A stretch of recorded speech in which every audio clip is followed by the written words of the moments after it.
எல்லாருக்கும் வணக்கம். நான் உங்கள் சபரி டூரிசம். தென்கொரிய பாடகி லீ ஜியோன் அவர் ஏஐயிலேயே உதவி செய்துள்ளார்.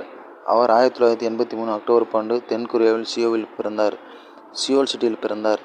அவர் நோயால் பாதிக்கப்பட்ட குழந்தைகள், ஏழை மக்கள் போன்றவர்கள், ஆதரவற்ற முதியோர்கள். அவர் சம்பாதித்த 225 மில்லியன் வான் இந்திய மதிப்புப்படி 1,40,00,000 பணத்தை ஏழை எளிய மக்களுக்கு கொடுத்து உதவினார். அதனால் அவருக்கு தென்கொரியாவிலும் உலக அளவிலும் பாராட்டு குவிகிறது. அனைவரும் இவங்களை வாழ்த்து தெரிவிங்க. ஏழை எளியாக இருக்கிற மக்களுக்கு ஏகப்பட்ட பண உதவி கொடுத்து ஹெல்ப் பண்ணியிருக்காங்க. அவங்க சவுத் கொரியாவில் சியோலில் ஏழை எளிய மக்களுக்கு, கஷ்டப்பட்டவங்களுக்கு, ஊனமுற்றவர்களுக்கு, குழந்தைங்களுக்கு, பொருளாதாரத்தில் பின்தங்கியவங்களுக்கு நிறைய பேருக்கு கொடுத்து உதவி செய்கிறாங்க. லீ ஜியோன் அவங்க 1998 பாடகியாக தென்கொரியாவில் அறிமுகமானாங்க.